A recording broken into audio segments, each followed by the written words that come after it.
جیسے آج کل چھوٹے قرآن ہیں نا جی حمائل، وہ جیب میں ہو تو وہ اس کو لے کے حمام میں نہیں جا سکتا ہے. حمام گندی جگہ ہے اور قرآن جو ہے وہ پاکیزہ چیز ہے جس کو اللہ نے لوح محفوظ میں رکھا ہے. بل ہوا قرآن مجید فی لوح محفوظ. اسی طرح فرمایا فی کتاب مکنون لا یمسہ الا المطہرون. قرآن تو ایسی چیز ہے کہ اس کو کوئی ناپاک عورت حیض کی حالت میں یا نفاس کی حالت میں یا انسان جنوبی حالت میں ہاتھ بھی نہیں لگا سکتا ہے. چاہے کہ گندگی کی جگہ میں جیب میں ڈال کے چلا جائے، وہ بالکل ناجائز. کبھی ایسا نہ کیا کرے. اگر قرآن پاک ہے اس کو باہر رکھ کے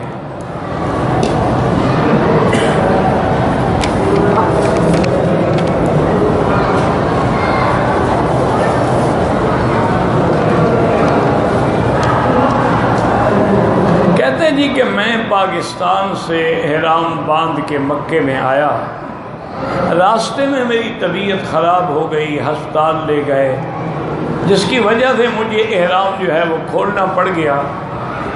بعد میں نے مسجد عائشہ سے احرام باندھ کے عمرہ کیا ہے. عمرہ ہو گیا آپ کا، لیکن دم پڑ گئی. اور یہ دم جو ہے نا اس کو کہتے ہیں دم احسار. اور یہ قرآن کا مسئلہ ہے، اس میں کوئی مولویوں کا جھگڑا بھی نہیں ہے. فَإِنْ أُحْصِرْتُمْ فَمَا اسْتَيْسَرَ مِنَ الْهَدْيِ. اگر تم روک دیے گئے عمرے سے تو جو اللہ توفیق دے وہ قربانی دو. تو اب روک دینے کا معنی یہ ہوتا ہے دشمن نے روک دیا، کسی جانور نے روک دیا، بیماری نے روک دیا، کسی طرح تم روک گئے نا عمرہ نہیں کر سکتے. تو اب تمہارے ذمہ یہی تھا کہ تم عمرہ بھی کرو اور ایک بکری دم مکہ مکرمہ کے حدود میں لے کے ذبح کریں اور مکے کے غریبوں میں تقسیم کر دیں، فقراء میں کر دیں، اور پتہ نہ لگے مدرسے میں جا کے دے دیں. اگر مدرسہ نہ ملے تو یہ سامنے ہی جمعیہ خیریہ ہے جہاں بن داؤد ہے اور یہ شرکہ مکہ ہے، اور میں بورڈ لگا ہوا ہے جمعیہ خیریہ، وہاں جا کے دم کے پیسے جمع کرا دیں، وہ کر دیتے ہیں اور تقسیم بھی کرا دیتے ہیں.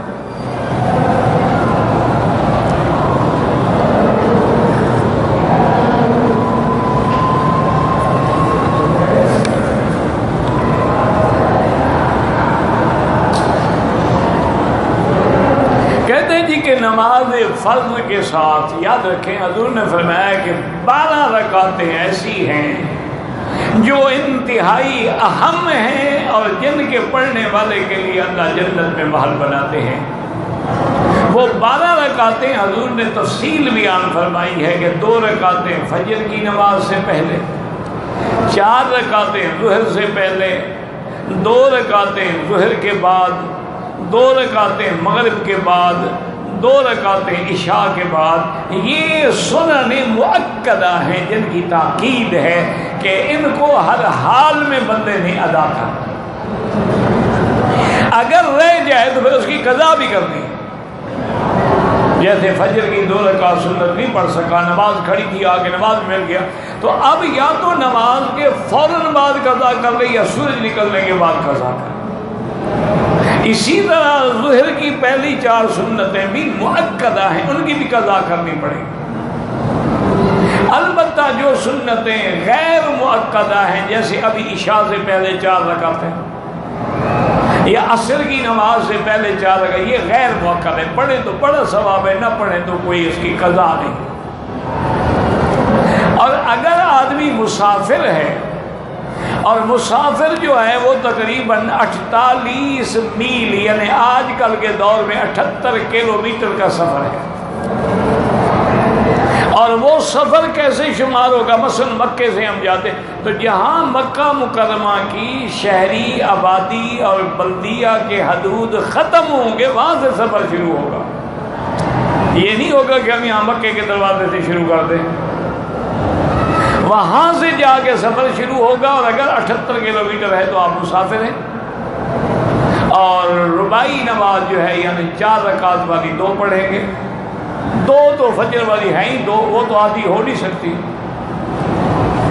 مغرب کی نماز جو کہ 3 رکعت ہے وہ بھی آدھی نہیں ہو سکتی، 1.5 رکعت کیسے پڑھی جائے؟ تو فجر کی 2 رکعت پڑھیں گے، مغرب کی 3 پڑھیں گے، عصر اور ظہر عشاء کی 2 رکعت، اور سنتیں جو ہیں وہ معاف ہیں، نوافل جو ہیں وہ بھی معاف ہیں۔ لیکن احناف کے نزدیک وطر معاف نہیں ہے، چونکہ وطر واجب ہے، وہ سنت نہیں، وہ سنت سے ایک درجہ اور آگے چلا گیا، تو اس کو وطر ہر حال میں پڑھنا ہے، چاہے اس وقت پڑھے چاہے بعد میں پڑھے، لیکن لازم وطر پڑھنا پڑے گا۔ تو اس لیے ہمیشہ یاد رکھیں کہ مسافر ہے سنت معاف ہے، فرض پڑھے گا وطر پڑھے گا، اور باقی مسافر نہیں ہے تو یہ 12 رکعتیں ہر حال میں ضروری ہیں۔ بعض لوگ ہوٹل کے سامنے نماز کے لیے کھڑے ہو جاتے ہیں، دیکھیں میرا بھائی ہم یہاں کھڑے ہیں، اگلی صفیں ہمیں اگر نظر آ رہی ہیں، ان کو پھر اور اگلی نظر آ رہی ہوں گی تو پھر تو نماز ہو جاتی ہے، لیکن اگر اگلی صفیں نظر نہیں آتی ہیں، صرف ہم آواز پہ نماز پڑھیں، پھر نماز نہیں ہوگی۔ اول تو یہ ہے کہ اتصال ہو کہ صفوں کے ساتھ صف ملی ہوئی ہو، لیکن اتفاق ہے جیسے یہاں کئی منزلہ عمارت ہے، اب کیسے صف ملے، تو اس کے اندر جو صفیں ہیں وہ ملی ہوئی ہو، اور یہ گویا کہ عمارت مسجد الحرام کے مسجد کے حدود میں داخل ہے، پہلی منزل اور دوسری اور تیسری اور چوتھی، لیکن اگر ہم باہر ہیں پھر اگلی صفوں کو دیکھنا پڑے گا، نظر آ رہی ہیں تو تمہاری جماعت کے ساتھ نماز ہو جائے گی، اور نہیں آ رہی ہے صرف آواز آ رہی ہے، یا کوئی آدمی اپنی کمرے میں بیٹھ کے ٹیلی ویژن کھول دے تو ٹیلی ویژن پہ تو امام صاحب بھی نظر آ رہے ہیں، وہ نماز نہیں ہوتی۔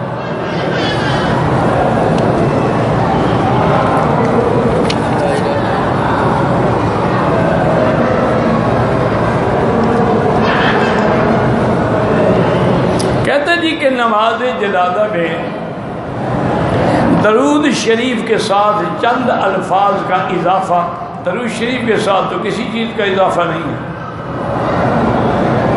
درود شریف کے ساتھ تو کسی چیز کا بھی اضافہ ہے، اللہم صلی علی محمد وعلی آل محمد کما صلیت علی ابراہیم وعلی آل ابراہیم وبارک علی محمد وعلی آل محمد کما بارکت علی ابراہیم وعلی آل ابراہیم فی العالمین انک حمید مجید۔ اس میں تو کوئی اضافہ نہیں، حتیٰ کہ جو ہم فرض نماز میں اس میں بھی کوئی اضافہ نہیں، درود میں کوئی اضافہ نہیں، لہذا درود اسی طرح پڑھا جائے جو نماز میں ثابت ہے، اس میں اپنی طرف سے کوئی اضافہ نہ کریں۔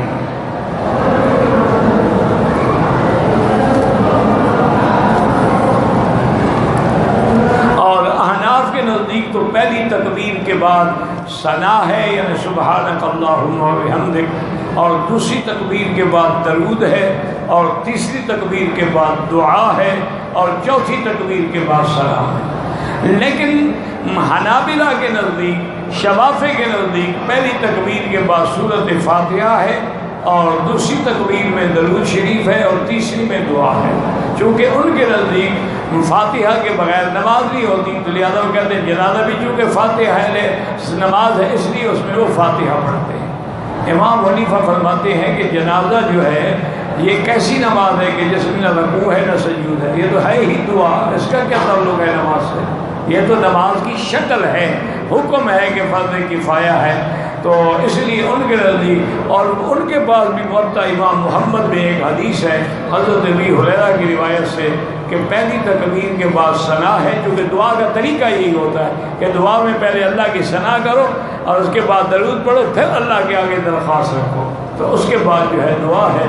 لیکن بہرحال کسی پر کبھی بھی اعتراض نہ کیا کرو، کیونکہ تمام ائمہ اربعہ جو ہیں رحمۃ اللہ علیہم اجمعین وہ حق پہ ہیں، اور مذہب کا معنی فرقہ بندی نہیں ہوتی، مذہب کا معنی راستہ ہے، یاد رکھیں مذہب معنی راستہ، یعنی یہ راستہ ہے دین کی طرف چلنے کا۔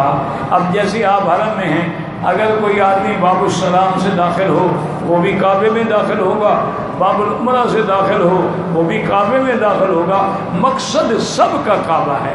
تو ائمہ اربعہ جو ہیں ان سب کا مقصد جو ہے وہ اتباع قرآن و سنت ہے، باقی اللہ نے سب کو اپنا اپنا فہم عطا فرمایا تھا، تو ہر امام نے اپنے فہم کے مطابق جو قرآن و حدیث سے مسائل مستنبط ہوتے تھے ان کا استنباط فرمایا ہے، اور جو مسائل قرآن و حدیث اجماع میں نہیں تھے ان کے لیے اجتہاد کیا ہے، لہذا اللہ سب پہ اپنی کروڑ رحمتیں نازل فرمائے۔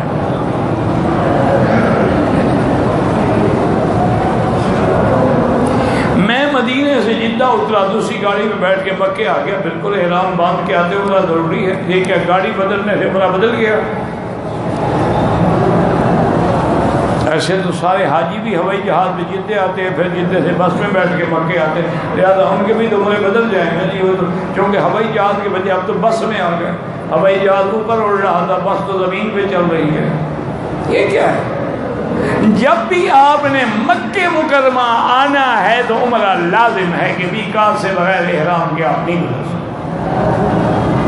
اور سب سے بڑی دلیل یہی ہے کہ حضور پاک نے یہ 5 میقات مقرر وقت رسول اللہ، حضور نے یہ 5 میقات مقرر فرمائے، اور لازمی ہمارا ایمان ہے کہ اللہ کے حکم سے مقرر فرمائے۔ اور 5 میقات کون سے ہیں؟ مدینہ ہے، ذی الحلیفہ ہے، اسی طرح ذات عرق ہے، اسی طرح جحفہ ہے، یلملم ہے، قرن المنازل ہے، تو یہ میقات ہے، ان سے مکے آنے والا بغیر احرام کے نہیں آ سکتا۔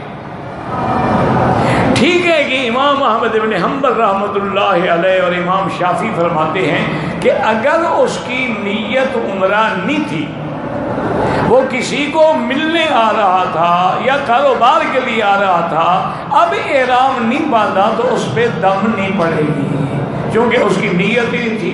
کیونکہ ایک حدیث میں آتا ہے لمن اراد الحج والعمرہ، جو حج اور عمرے کی نیت سے آ رہا ہو اس کے لیے تو ضروری ہے، ورنہ ضروری نہیں ہے۔ امام صاحب فرماتے ہیں کہ حضرت گزارش یہ ہے کہ اگر ہم اپنے منشے پر پابند ہیں کہ جی میری نیت نہیں تھی لہذا میں نہیں باندھا، تو پھر تو میقات مقرر کرنے کا مقصد کیا ہوا؟ اور دوسری بات یہ ہے کہ حضور صلی اللہ علیہ وسلم کبھی زندگی میں بغیر احرام کے تشریف لائے ہیں؟ جب اللہ کا نبی بغیر احرام کے نہیں آتے، صرف ایک دفعہ حضور نے احرام نہیں باندھا جب مکہ فتح ہوا، چونکہ اس وقت جنگ تھی، اور وہ بھی حضور نے فرمایا کہ ان اللہ رخص، اللہ نے مجھے اجازت دی۔ تو اس لیے بہرحال افضل سب کے نزدیک یہی ہے کہ احرام باندھ کے آؤ۔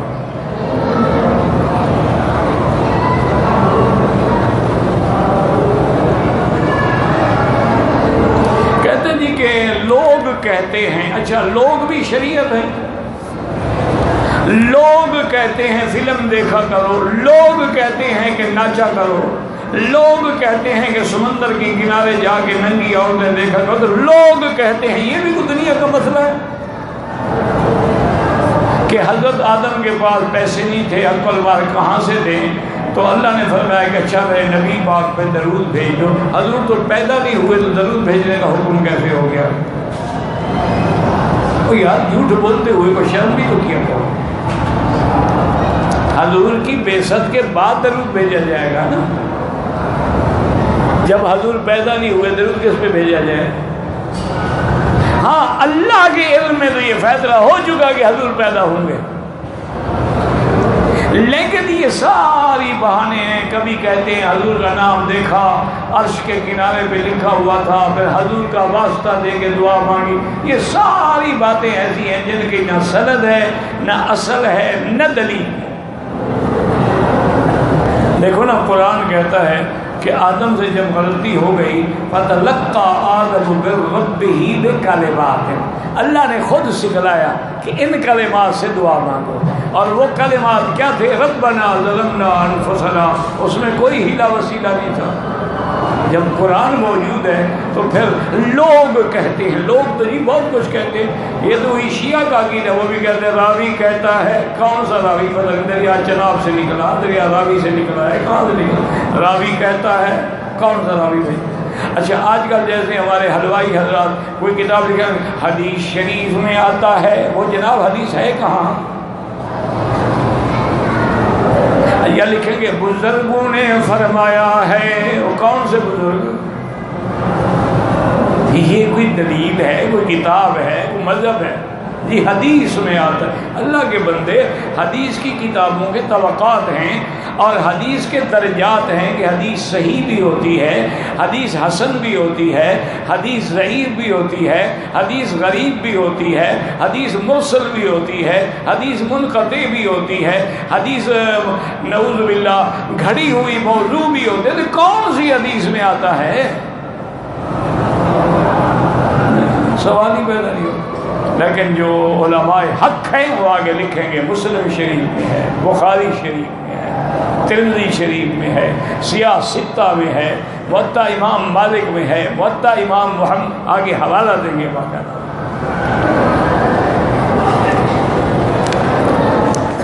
کہتے ہیں جی طواف کے بعد کی 2 رکعت نفل سمجھتا ہوا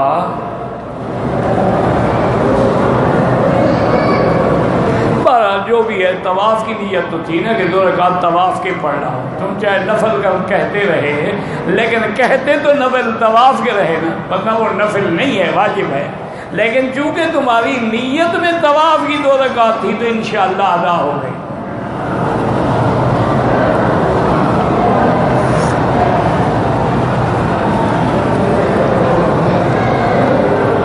عدم علم طہر و حیض کی صورت میں احرام عمرہ، عدم علم طہر و حیض مجھے تو سمجھ نہیں آیا۔ ہر عورت کو پتہ ہے کہ میرے حیض کے کتنے دن ہیں اور مجھے حیض مہینے کے اول میں آتا ہے، درمیان میں آتا ہے یا کب آتا ہے؟ عدم علم کا مجھے کیا پتہ؟ یہ کوئی بات ہے کہ حیض کا اس کو پتہ نہ ہو؟ اچھا جہاں تک نفاس کا ہے وہ تو عورت کے بچہ پیدا ہونے کے بعد یہ 40 دن کا جو مسئلہ ہے، چلہ گزارے چلہ، یہ تو جاہلوں کا مسئلہ ہے۔ بچہ پیدا ہونے کے بعد جب خون بند ہو جائے، چاہے 2 دن کے بعد بند ہو جائے، عورت غسل کرے، پاک ہو گئی، نماز بھی پڑھے، سب کچھ کرے، وہ تو 40 دن کا معنی یہ ہے کہ بلیڈنگ ہو رہی ہے، خون آ رہا ہے، اب 40 دن تک ہم انتظار کریں گے، اس کے بعد بھی آ رہا ہے تو استحاضہ ہے، وہ نفاس نہیں ہے۔ لیکن اگر خون بند ہو جائے، آج کل تو جدید یعنی طریقہ علاج ہے، ابھی عورت کے بچے پیدا ہونے کے بعد ہی وہ انجیکشن دے دیتے ہیں تو 2 دن کے بعد عورت صاف ہو جاتی ہے، تو پاک ہو گئی، نماز پڑھے گی، روزہ رکھے گی، سب کچھ کرے گی۔ عدم علم کا تو مجھے پتہ نہیں، کہ اس کو پتہ نہ ہو تو ہم کیا کریں۔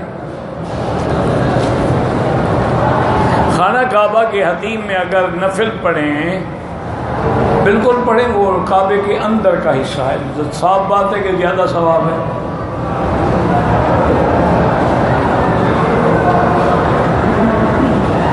رکن یمانی یا حتیم یا اور کوئی حصہ چومنا منع ہے، ما سوا حجر اسود کے۔ کوئی کہ دوسرے کعبے کو ہاتھ لگا کے بدن کو پھیرتا ہے، اس سے کوئی منع ہے۔ اگر جائز ہوتا تو حضور خود پھیرتے، صرف حجر اسود ہے جس کو آپ بوسہ دے سکتے ہیں، اور مقام ملتزم ہے جہاں آپ سینہ لگا سکتے ہیں۔ رکن یمانی کو ہاتھ لگانا ہے، بوسہ نہیں دینا۔ اگر ہاتھ لگانے کا موقع نہ ہو چلے جائیں، اشارے کی بھی ضرورت نہیں ہے۔ ایک آدمی سے اپنے بھتیجے تنگ ہیں، باپ کا حق بھی نہیں دیتے، اللہ ان کی مشکل حل کرے، وہ 2 رکعت نماز اس مشکل کے حل کے لیے روزانہ پڑھا کریں، وَاسْتَعِينُوا بِالصَّبْرِ وَالصَّلَاةِ، اور اس کے بعد حسبنا اللہ ونعم الوکیل، جتنا ہو سکے پڑھتے رہیں، اللہ ان کی مدد کرے۔ آج کل تو حالات ایسے ہیں، بھتیجے کھا گئے چاچا رو رہا ہے، چاچا کھا گیا بھتیجے رو رہے ہیں، کیونکہ اللہ کا ڈر تو دونوں کے دل میں نہیں ہے نا۔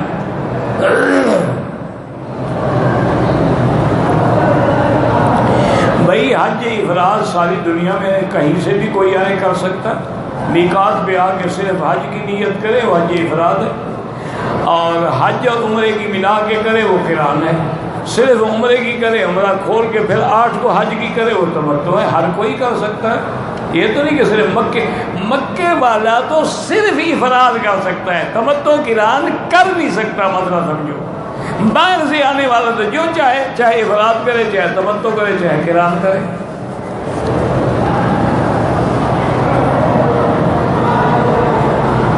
ہمارے والد جو ہیں دوسری عورتوں کی طرف مائل ہیں، والدہ بھی پریشان ہیں، اس کا یہی حل ہے کہ 2 رکعت نماز پڑھیں اور اللہ تبارک و تعالیٰ سے روزانہ 2 رکعت نماز اسی نیت سے پڑھیں گی، یا اللہ ہمارے والد کو ہدایت عطا فرما اور انہیں غلط خیالات سے اور غلط عورتوں سے محفوظ فرما۔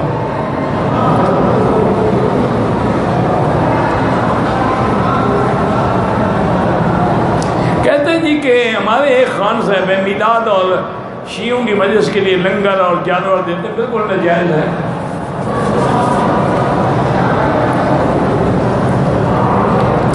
میری بیوی جو ہے وہ بڑی معذور ہے، ہاں پھر عمرہ کر سکتے ہیں۔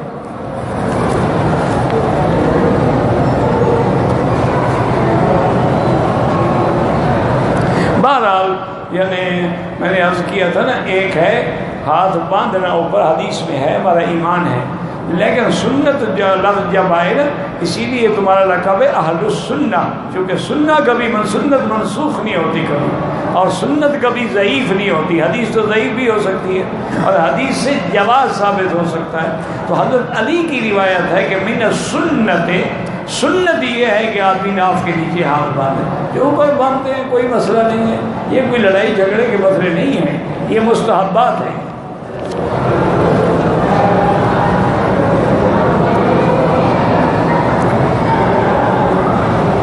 بہرحال پاکستان سے احرام باندھ کے عورت آئی، طبیعت خراب ہو گئی، ہسپتال گئی، بے ہوش ہو گئی، ہوش آیا، جب طبیعت اچھی ہوئی تو مسجد عائشہ سے احرام باندھ کے عمرہ کیا۔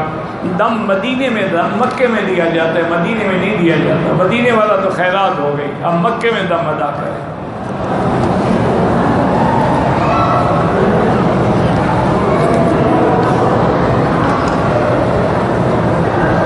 اگر ایک آدمی عمرے کے لیے آیا ہے، اس نے عمرہ ادا کر لیا ہے، اب اگر وہ 20 دن قیام ہے، اس میں مزید عمرے کرنا چاہے، نفلی عبادت نہیں کرے، مسجد عائشہ سے کرے، مسجد جیرانہ سے کرے، لیکن افضل یہ ہے کہ طواف زیادہ کرے۔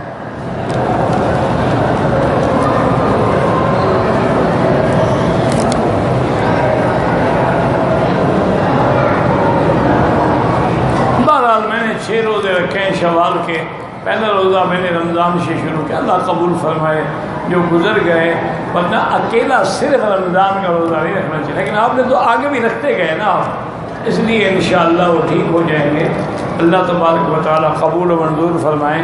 اللہم صلی علی سیدنا محمد وعلی آل سیدنا محمد کما صلیت علی ابراہیم وعلی ابراہیم العالمین۔ ہاں مکروہ وقت میں نماز نہ پڑھیں تو افضل ہے، جیسے فجر سے لے کر سورج نکلنے تک اور عصر سے لے کر سورج ڈوبنے تک، افضل یہی ہے کہ نہ پڑھے۔ ہاں اگر حنابلہ فرماتے ہیں کہ نماز سبب والی ہے، جیسے تحیۃ المسجد ہے یا کسی نے طواف کیا، وہ کہتے ہیں وہ پڑھ سکتا ہے، لیکن امام حنیفہ رحمۃ اللہ فرماتے ہیں کہ جب نفی ہو گئی کہ لا صلاۃ بعد العصر حتی تغرب الشمس، عصر کے بعد کوئی نماز نہیں جب تک سورج نہ ڈوبے، تو جب نفی آ گئی ہے نماز نہ پڑھے، بعد میں پڑھے۔ اللهم صل على سيدنا محمد وعلى آل سيدنا محمد وبارك وسلم۔ اللهم انت ربي لا اله الا انت الاحد الصمد الفرد الذي لم يلد ولم يولد ولم يكن له كفوا احد۔ اللهم انت ربي لا اله الا انت الحنان المنان بديع السماوات والارض يا ذا الجلال والاكرام يا ذا الجلال والاكرام يا ذا الجلال والاكرام۔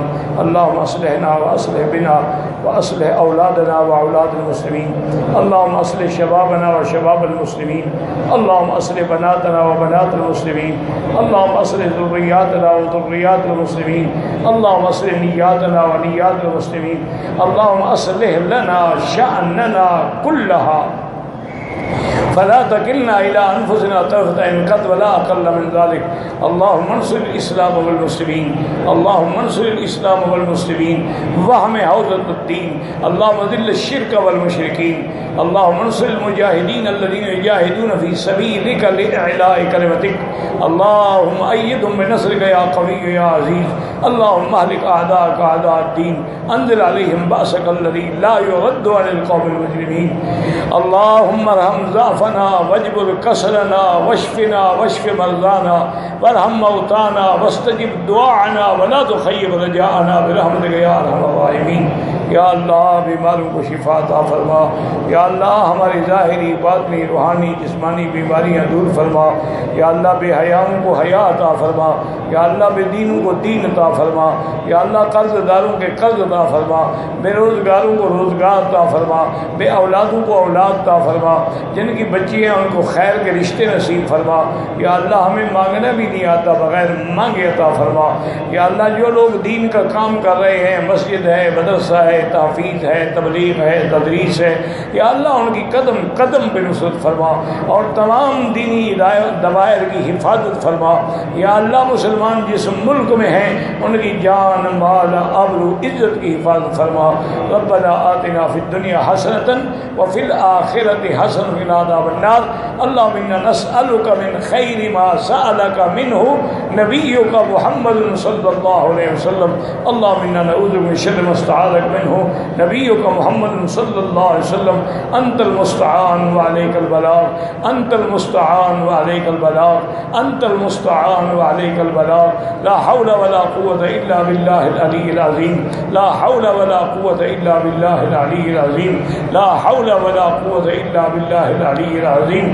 وصلى الله تعالى على خير خلقه سيدنا محمد وعلى آله وأصحابه أجمعين۔ اللهم صل على سيدنا محمد وبارك وسلم عليه۔